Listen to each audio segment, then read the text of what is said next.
somebody is going to make it in your family, somebody's going to make it in your community, why it can't be you? Uplifting others, providing opportunity, and that one spark of inspiration that ignites change. To be a change maker and to help other people, it really comes down to one thing: wanting to do it. This is Changemakers. Welcome in, I'm Keitha Nelson. For the next 30 minutes, you'll hear from some influential and incredible people in our community that have helped to shape the First Coast and far beyond. The Jacksonville Jaguars' first head coach, he racked up the most playoff wins in Jaguars history. A Super Bowl champion, Tom Coughlin has experienced extreme highs and some painful lows. Becoming a caregiver to a sick wife, her death, and what it takes to become a champion. And the J Fund helping families tackle childhood cancer. This is Changemakers. Does the Giants take over? Nobody picked us to win the Super Bowl. Are you kidding me?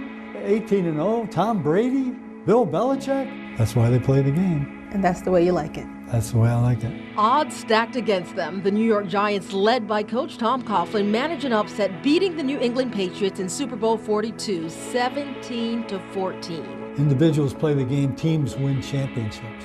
But if there are those who are not interested in being, they need to be cut out. That's what nobody liked about me. Well, Coach, we need this guy. We do? Why? Coach Coughlin is tough. He knows it, everyone does. I've been fired.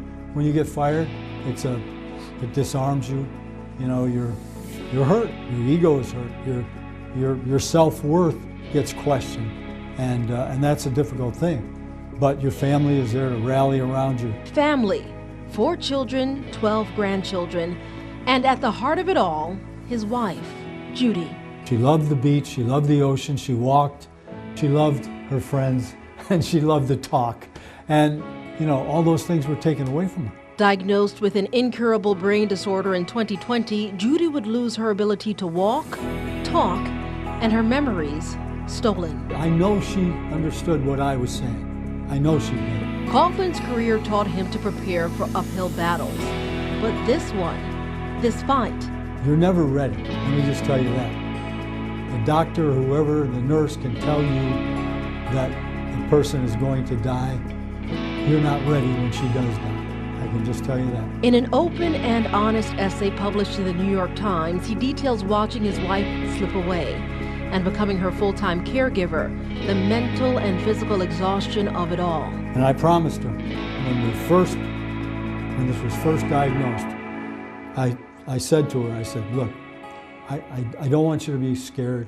I don't want you to be afraid. She never had to leave her own home because of this illness to have to go for any length of time in the hospital. For more than 25 years, through the Tom Coughlin J Fund, he and his wife Judy spent countless hours in hospitals by the side of families as their children battled cancer, providing millions of dollars in aid.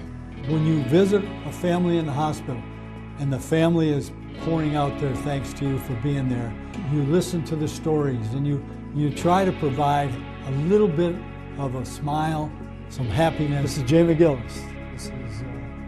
Jay was my strong safety at Boston College. Gillis developed leukemia and died on July 3rd, 1992. The J Fund was created in his honor to help give children battling cancer and their families a fighting chance to surpass expectations, something he knows a bit about.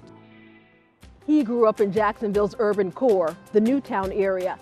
She belonged to the African-American upper class.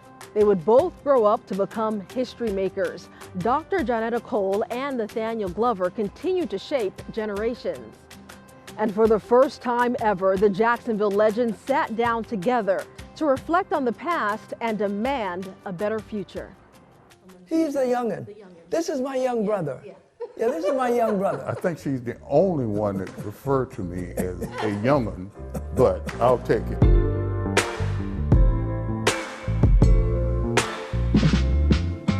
Days shy of her 86th birthday, Johnetta Cole shares stories with the youngin' to her left, 79-year-old Nathaniel Glover. The setting for their conversation is carefully selected. Cole's home in historic American Beach, founded by her great-grandfather, A.L. Lewis. I went to A.L. Lewis School when I was a kid. Their paths have crossed before, but never like this. There had been some sit-ins occur in the downtown area. Their experiences documented in history shared aloud on this day. As a young Nathaniel Glover walked outside of Morrison's cafeteria where he worked on August 27, 1960, he was confronted by a mob of white men. And they quickly surrounded me with those axe handles. And they were actually hitting me with the axe handles, calling me names. The names he need not repeat, though the encounter Glover replayed in his mind until it shaped him. And I ran, and I was so afraid, terrified. But I made a vow then, I will never not do something that I should do because of fear. And that shaped my life, gave me the courage to run for sheriff. By 1995, he'd go on to become the first African-American elected sheriff in the state of Florida since the end of the Reconstruction era, and later lead at his alma mater for 8 years as president of Edward Waters College, now university. President Nelson Mandela, he once said, education is the most powerful means to help to change the world. I believe that. In 1987, Cole became the first black woman president of Spelman College. Our young people need to understand the history and her story of our country and our world. And some of that is not a pretty picture. A social justice activist, Cole found herself in handcuffs at 85 years of age during a demonstration in Washington, D.C., while pushing back, she says, against voter suppression. In my country, a democratic country, how dare there be efforts to keep some people from voting? Education, legislation, and peaceful agitation, ways this accomplished author, anthropologist, and educator believes the country can move forward together. If we decided that we wanted to truly solve the problems of divisiveness, racism, and sexism in this country, we could do it. There is power in knowledge. And so I will just keep writing and talking and teaching and most fundamentally, learning. As we head to break, we're sharing words of wisdom with some change makers we've heard from throughout the year. First, former Jacksonville Mayor John Delaney on putting party politics aside and unifying the city. There's a common ground. I used to say that I think we probably agree on about 90% of things. Let's focus on getting the 90 done, and we can argue about the 10% later. And some debates will never really be reconciled.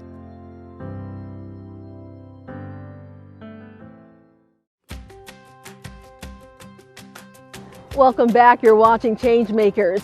Philanthropist Judy Zatello is a mother of 4 and grandmother of 5. She's the driving force behind the J.T. Townsend Foundation and Champions for Hope, serving people with disabilities and funding pancreatic cancer research.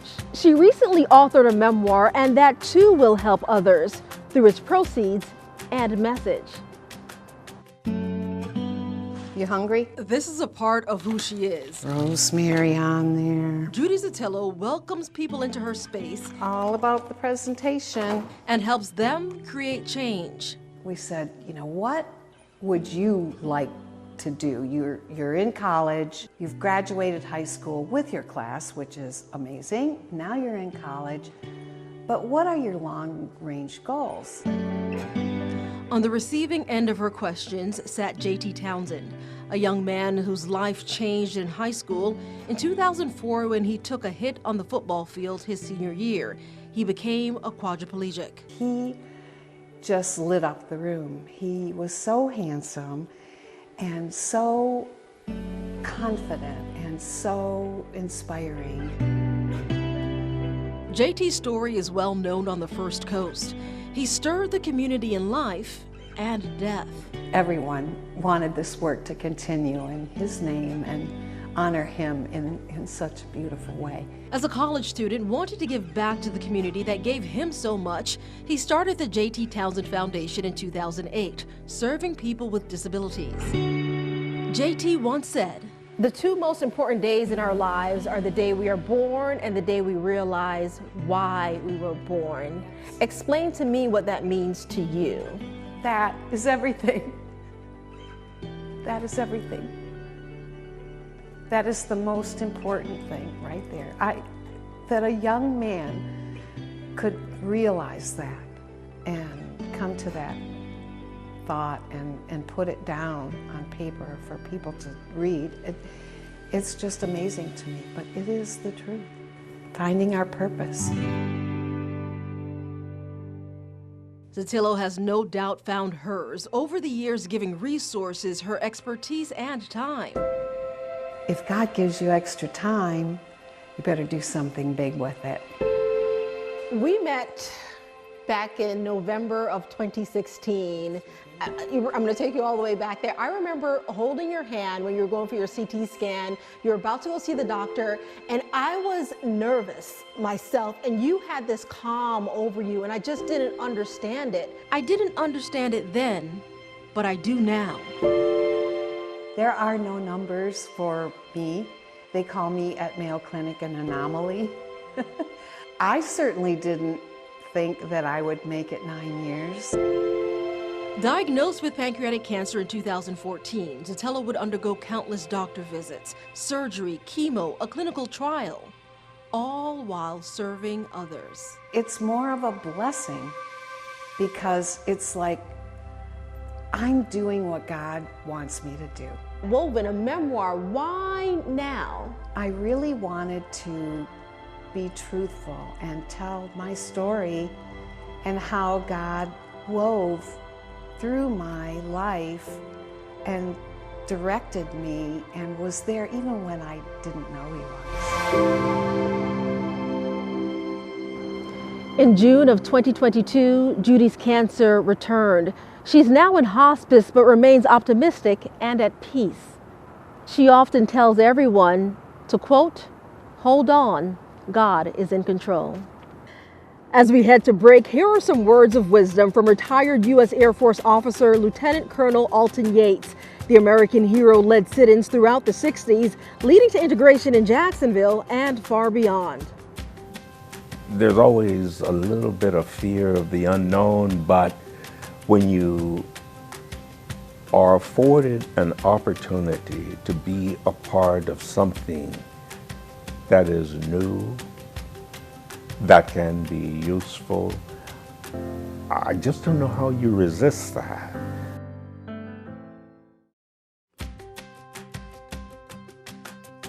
Donna Orender has been recognized as one of the top 10 most powerful women in sports. She has literally changed the game both on and off the basketball court. When women come together, we are difference makers.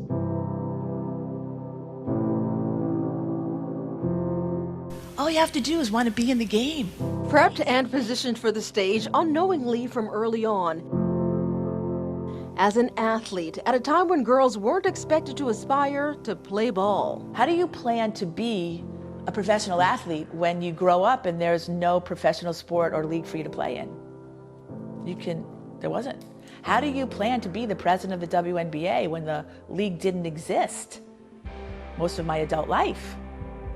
You don't. What she did do was work and play hard. I think my parents were both very hardworking, right? So work mattered, input, effort mattered, and results mattered, right? You know, my parents were like straight A's or don't come home.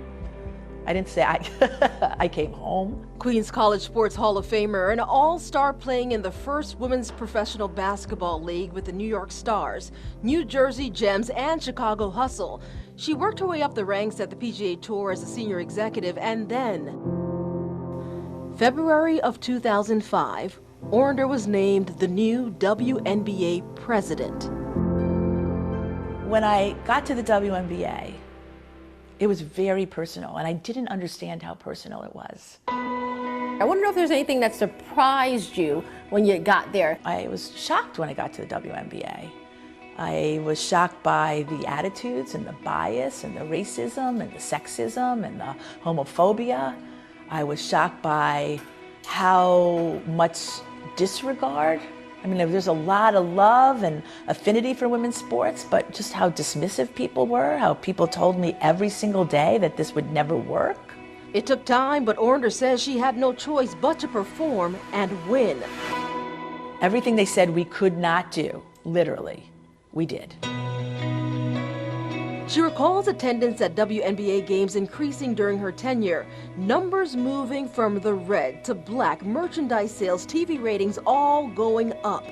But what she truly wanted, people to really love and accept and embrace these women who chose to play basketball. I didn't want to let them down. I felt a heavy load to make sure that this lived to the next day, and the day after that, and the day after that. She did her part then and continues to make waves now. Ornder helped to close the gender pay gap in the World Surf League. In 2018, the league announced equal prize money to male and female athletes. I always remember saying in college, I was in some kind of session, because I was a psychology major, and I always remember saying, I want to make a difference in the world. And I remember the professor laughing at me. I wasn't sure how it was going to happen, but I knew if I was going to spend time on this earth, I wanted to make it have value. She aims to inspire women and girls through Generation W and Gen Wow, bringing women from all walks of life together to learn from one another and empower each other to become change makers. As we head to break and share words of wisdom from change makers we've heard from throughout the year, here's Ty Vota, a former PGA Tour executive who championed golf's return to the Olympics. The reward for good work is more work.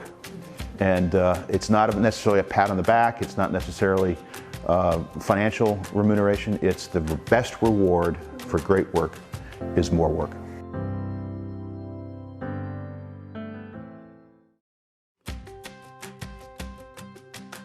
Welcome back. You're watching Changemakers. The inventor of the Lambeau Leap, Super Bowl champion, Pro Football Hall of Famer, Leroy Butler. He's been called a pioneer for his accomplishments on the football field, but in this story, we're taking a look at life before the fame, what he's overcome, and his work off the field as a changemaker. The location for this interview. This is where I'm from. This is my DNA. This is my fabric. Carefully selected. This is an upscale to where I was raised.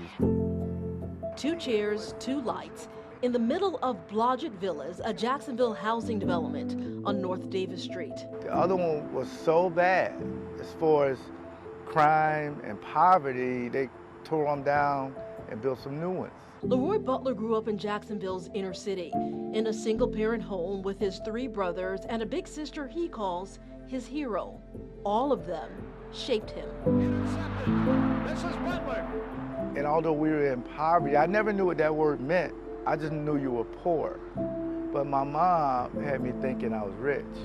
As we looked back on his time before the NFL, Butler shared stories painting a picture of his will to win. I was extremely pigeon-toed. My feet would turn like this. His early childhood memories formed by rigid restrictions. And they got to get them like this, and they just were not cooperating. Doctors had to break bones in both of his feet at just 8 months old. By age 6, he wore leg braces and at times relied on a wheelchair to get around. It was rough because you see other kids going to the Jefferson Street pool. I couldn't go. You see other kids running to the ice cream man with the ice cream truck. Couldn't do it. I had to tell my sister what flavor I want and pray she brings the right flavor back. From the porch through a gate in his wheelchair, little Leroy watched neighborhood kids play the game he loved. And me and my mom had a plan. She said, okay, I'm glad you chose the NFL because the NFL is the ultimate team sport. Because I'm thinking, if I'm disabled or slow my whole life, 10 other guys can help me. Leroy would overcome his physical disability as a child and go on to help countless people beyond his teammates. With his second interception of the afternoon. As the first All-American at then Robert E. Lee High School, one of the 33 best Florida high school football players of all time. And they're going to give it to him. Number goes to the touchdown. The creator of the Lambeau Leap, a Super Bowl winning strong safety enshrined in the Green Bay Packers Hall of Fame and the Pro Football Hall of Fame, with a heart for giving. And then my mom really brought it home. She says a hero or somebody great is when you volunteer or help people who you don't know. Anybody can help their friends and family, but did you help somebody who you don't know? Bullied as a child, he now reaches out to youth with his Butler versus Bullying campaign, his Leap into Wellness Mental Health Summit, and he serves as an ambassador for changing homelessness here in Jacksonville. Why did you decide to be an ambassador for that group? It was easy for me, Keitha, because when you're living paycheck to paycheck and you depend on the government and you have anxiety of feeding your kids and that check may not come, you could be homeless. He's been there, but found a way out, leaving behind a blueprint. Its details include writing your own headline. But if you delay in writing it, they will define you. Be a leader, not a follower. But if you're going to follow, choose the right leaders. And no excuses. And don't use poverty because I didn't use it. Somebody is going to make it in your family. Somebody's going to make it in your community. Why it can't be you? Why can't it be you? We hope you enjoyed this First Coast News special presentation. To check out all of the change makers featured here today and their full interviews, visit First Coast News Plus. I'm Keitha Nelson. Thanks for tuning in.